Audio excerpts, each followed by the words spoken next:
Listen here now, and listen close, for I've no mind to repeat myself, and you best heed me. There's no telling what can happen to you if you don't. And I'll tell you this, I'll not be the one responsible for telling your kin what happened to you, if after hearing my tale, you decide to go off on your own into the pickle. No, sir. I wouldn't be going there anytime soon, that's for sure, and I used to go there just like all the rest of you, and collect them bottle caps for juggler just like all of you. Never again, though. I'll tell you that. Never again.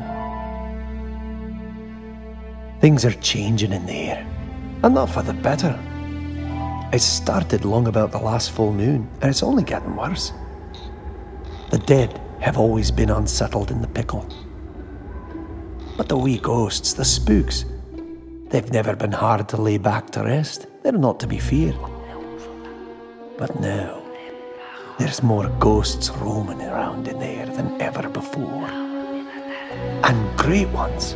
Great, powerful ones as well.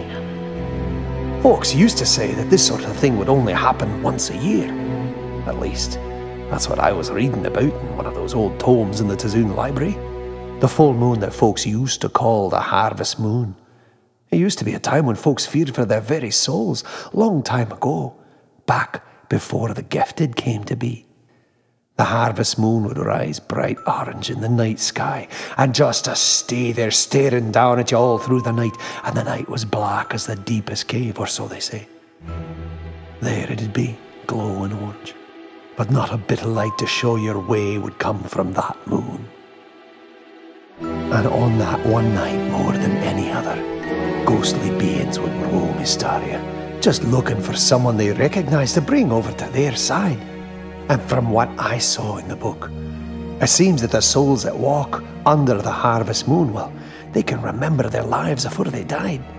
And they come looking for loved ones to join them, you see. So folks, they all stay indoors on the night of the harvest moon. But then, just about the time we started celebrating Hammer's Rest this year, I noticed a change in those spooks. Something wasn't right. I'd go there to collect some of the bottle caps that Juggler wants, going after those elemental that show up there, only to find the wee spooks walking round outside their normal haunts. And more than just 2 or 3 of them like so often there, but they were everywhere, so it seemed.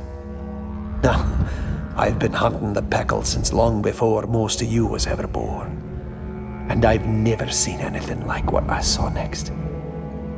I was beaten on one of them elementals. It smelled like good dark ale, if I recall right. When out of nowhere, this great spook appears and starts beating on me. Now, I've been attacked by a wee ghost before and thought I knew all their tricks. Well, like I said, they weren't usually all that hard to send them back to wherever they come from, lay them back to rest. So I took one last good swing at the elemental and turned round, expecting to see a wee little spook beating on me with his fists. What was looking down at me was one of the biggest, meanest, nastiest spooks I ever did see. The one that made me vow I was never going back into the pickle again. Ever. This great spook, it reached out a hand and it touched me just once. It wasn't a blow or nothing, but the touch froze me right there in my tracks. I couldn't hardly breathe. I felt like I'd been dunked into a frozen lake, chilled to my very bones. I thought for sure I was a gunner, so I started praying to every god I could think of. The spook pulled his hand off me then, and I was warm again. I didn't pay no mind to my heart beating like a bass drum in my chest. I just turned round and started running. So I ran, and I'm not ashamed to say I did. It felt like it was calling my name as I ran, I tell you. The thing threw a whirlwind of ice at me, a great whirlwind of ice. Sharp spikes of ice. It ripped the flesh right off of me like my armour wasn't even there. I looked back just once and following behind me were at least a dozen of the wee spooks, and they followed me right out of the pickle past the gate, near halfway to Augendale itself before turning. Now I'm thinking it's only because the light of dawn started coming up that they turned tail. I went back to that book I was reading and looked to see what it had to say.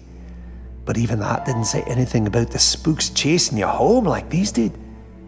It did say, though, that the cold I felt Was that great spook starting to suck out my soul?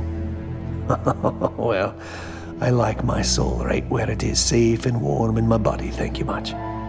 So I'll never be going back to the Bitter Pickle again. And gifted or not, young'un, I'd advise you to do the same.